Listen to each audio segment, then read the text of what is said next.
Dunyadari is sponsored by Ludo King. It is India's most downloaded game.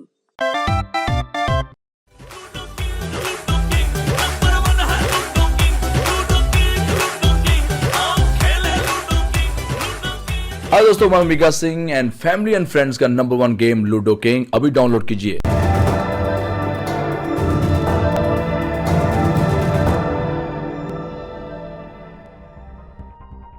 नमस्ते, मेरा नाम सौरभ द्विवेदी है और ये लल्लन टॉप का ग्लोबल न्यूज बुलेटिन है दुनियादारी। सबसे पहले सुर्खियां। पहली सुर्खी है फ्रांस से। यहां कोरोना का पहला केस 24 जनवरी को मिला, लेकिन अब डॉक्टर कह रहे हैं कि शायद इससे कई दिन पहले ही संक्रमण फैलने की शुरुआत हो चुकी थी। पेरिस हॉस्पिटल के डॉक्टरों का कहना है कि दिसंबर के आखिर में ये संक्रमण फ्रांस में फैलने लगा था। अगर ऐसा है तो फिर ये आशंका मजबूत हो जाती है कि चीन ने लंबे समय तक इसकी जानकारी छिपाई। उसके यहाँ शायद नवंबर 2019 के पहले भी ये संक्रमण दिखना शुरू हो गया था, फैलना शुरू हो गया था। दूसरी सुर्खी रूस से है। हमने आपको दुनियादारी के 4 मई के एपिसोड में विस्तार से बुश लेग्स के बारे में, चिकन डिप्लोमेसी के बारे में बताया था, रूस के बारे में बताया था। वहाँ के डॉक्टर मुश्किल हालत में हैं। अब खबर आई है कि पिछले 2 हफ्तों में 3 डॉक्टर जो अभी तक रिपोर्टेड हैं, ज़्यादा भी हो सकते हैं, खिड़की से नीचे गिर गए। इनमें से 2 की मौत हो गई, 1 का इलाज चल रहा है। तीनों डॉक्टर ऐसे हैं जिन्होंने कोरोना के इलाज में लगे मेडिकल स्टाफ को हो रही पीपीई किट की कमी पर आवाज़ उठाई थी।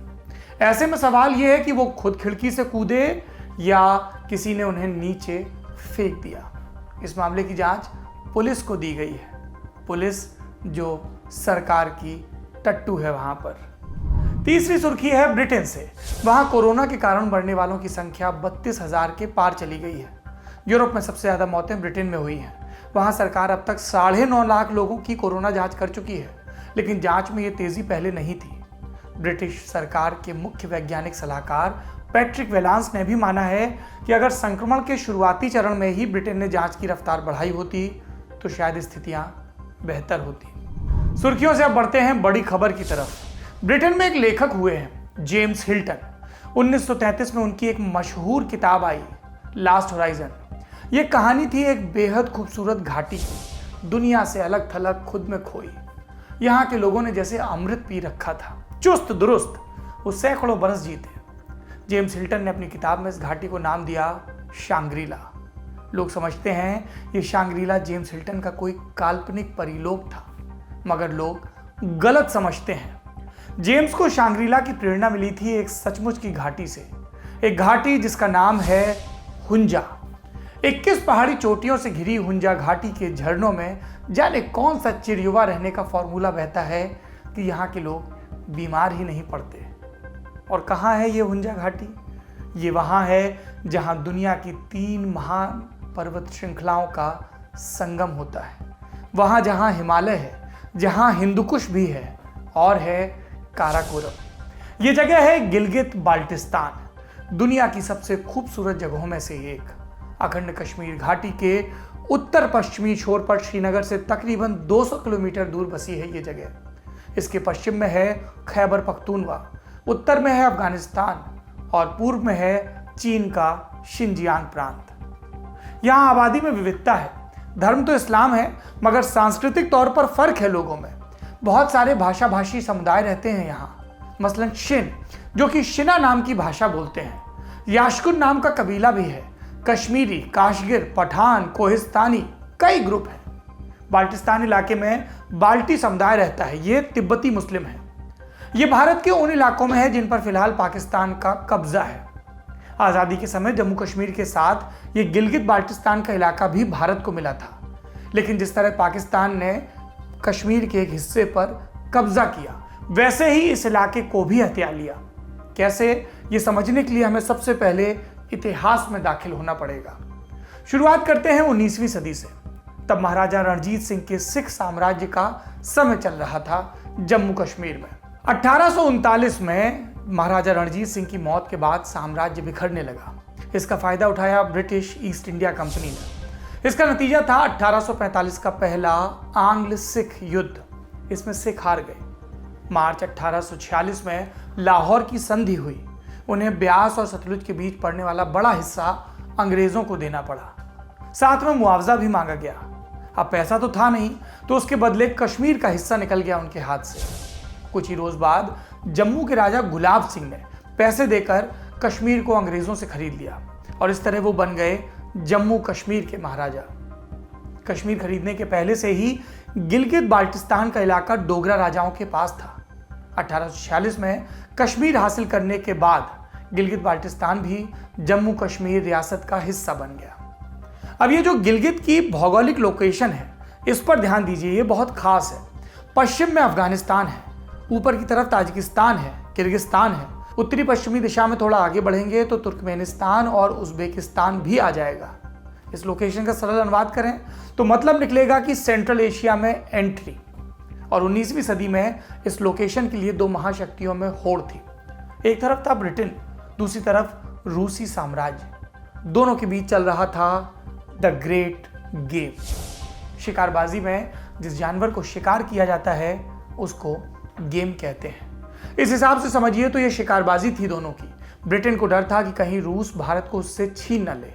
रूस को डर था कि ब्रिटेन सेंट्रल एशिया से बढ़ते बढ़ते उसके करीब ना आ जाए।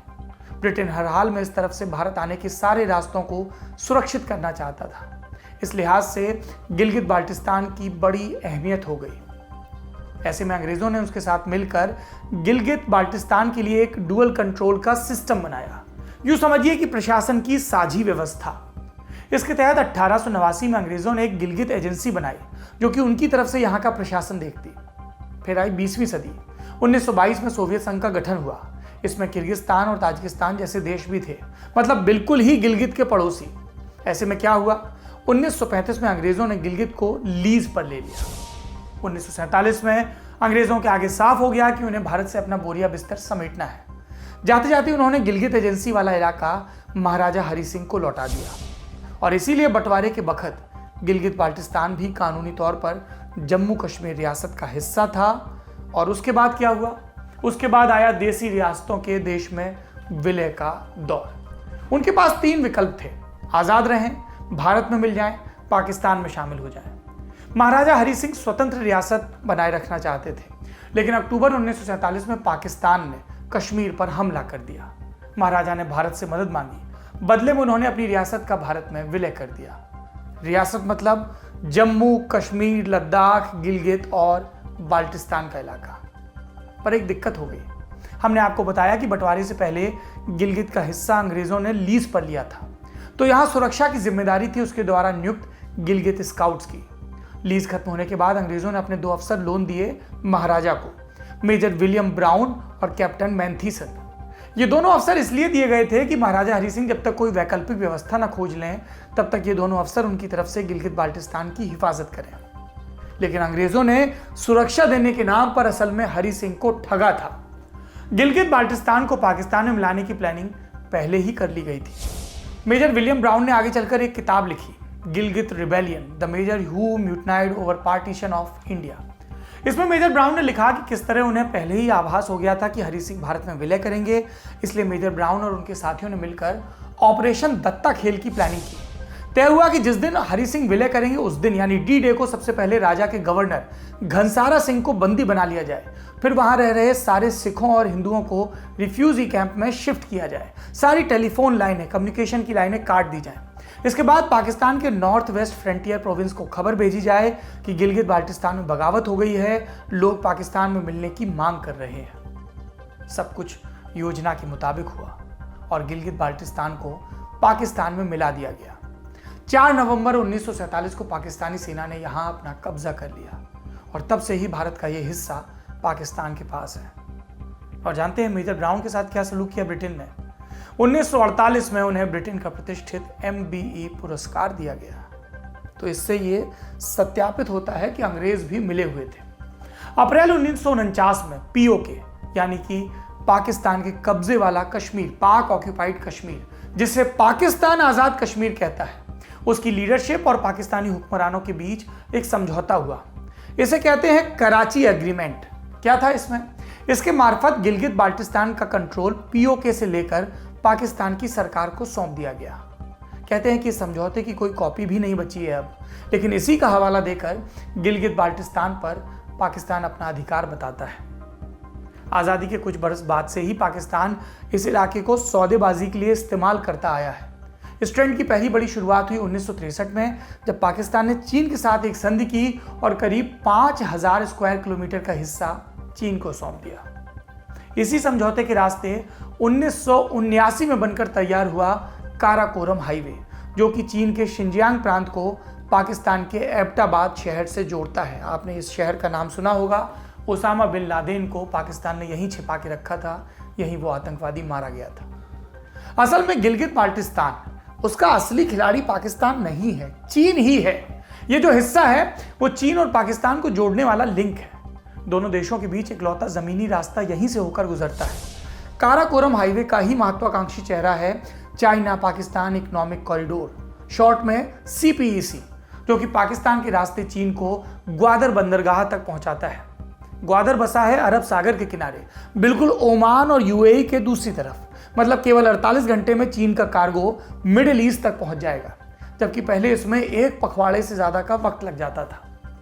पाकिस्तान में CPEC की एंट्री गिलगित बाल्टिस्तान के ही रास्ते होती है। भारत चूंकि इस इलाके को अपना मानता है, इसलिए उसने CPEC के इस इलाके से गुजरने का विरोध किया था।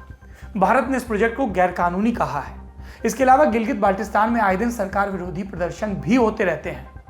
ऐसे में चीन चाह रहा था कि यहां उसके हितों को कोई चुनौती ना मिले।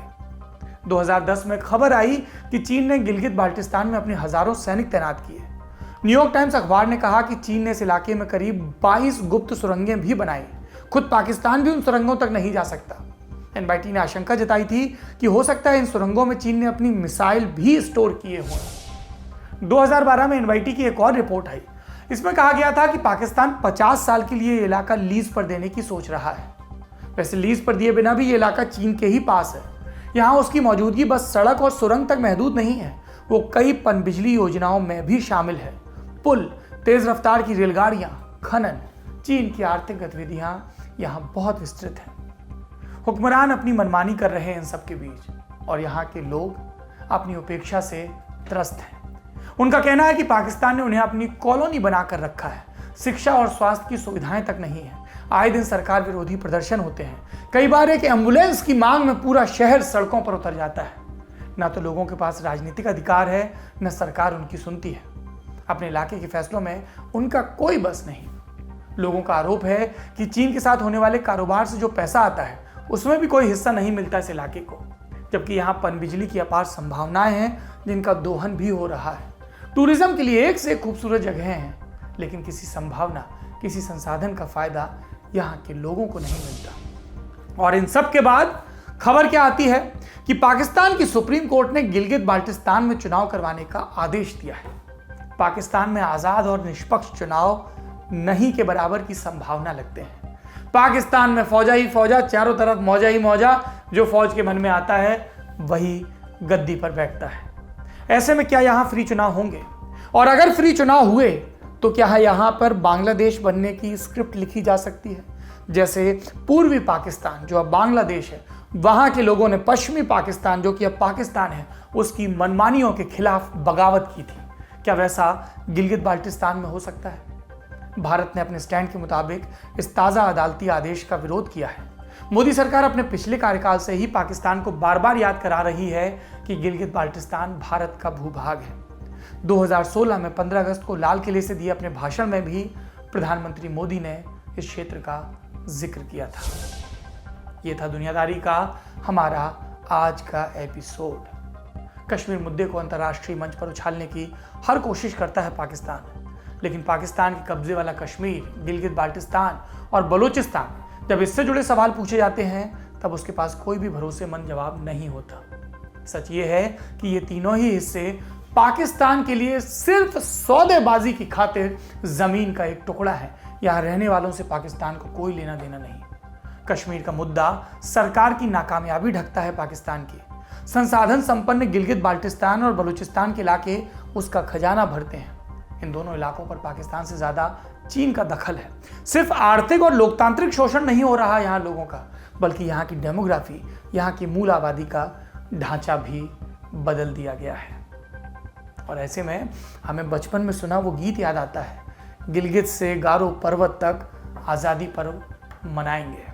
देखिए, गिलगित बाल्टिस्तान के लोगों को उनके हिस्से की आज़ादी, उनके हिस्से का इंसान होना कब नसीब होता है। जाते जाते एक और किस्सा सुन लीजिए, 1971 का। इस साल भारत की पूर्वी सीमा पर युद्ध छिड़ा। इसी युद्ध का हासिल था बांग्लादेश। पर क्या आप जानते हैं कि इस जंग का एक अंक गिलगित बाल्टिस्तान के बाल्टिस्तान वाले हिस्से में भी खेला गया था। यहाँ भी हमारे देश भारत को जीत मिली थी। हमने बाल्टिस्तान के एक छोटे से इलाके को वापस हासिल भी कर लिया। इसी हिस्से में पड़ता है तुर्तुक नाम का एक गांव। करीब 300 परिवारों की आबादी रहती है यहाँ। चूंकि ये मिलिट्री बॉर्डर है, इसलिए खतरा बहुत ज़्यादा है। ऐसे में लंबे समय तक यहाँ किसी को जाने की इजाज़त नहीं थी। लेकिन गांव के लोग इस अकेलेपन से थक गए थे। उनका कहना था कि पहले पाकिस्तान ने हमें दुनिया से काटे रखा और अब भी अलग थलग है। लोगों की मांग थी कि तुर्तुक को भी पर्यटकों के लिए खोल दिया जाए। सरकार ने उनकी बात मान ली। 2010 में तुर्तुक को पर्यटकों के लिए खोल दिया गया। यहाँ पहुंचे पहले पर्यटक को देखकर गांव वाले इतने खुश हुए कि पूछे मत, त्योहार मन गया वहाँ। लोगों ने उस टूरिस्ट को खुबानी के टोकरे दिए, रेशम का स्कार्फ पहनाया, उनके आने की खुशी में नाचे गाए। वो कहते हैं कि भारत के साथ आकर वापस भारत में मिलकर वो बहुत खुश हैं। भारत यही विचार है। सब जाति, सब धर्म, सब संप्रदाय, सब लोग यहाँ पर मिलकर खुशी से रहें, यही विचार है। ये था आज का दुनियादारी। इसके बारे में आपकी जो भी राय हो कमेंट बॉक्स में ज़रूर बताएं। यदि आपको दुनियादारी पसंद आता है तो इसे ज़्यादा से ज़्यादा लोगों से शेयर भी करें। शुक्रिया।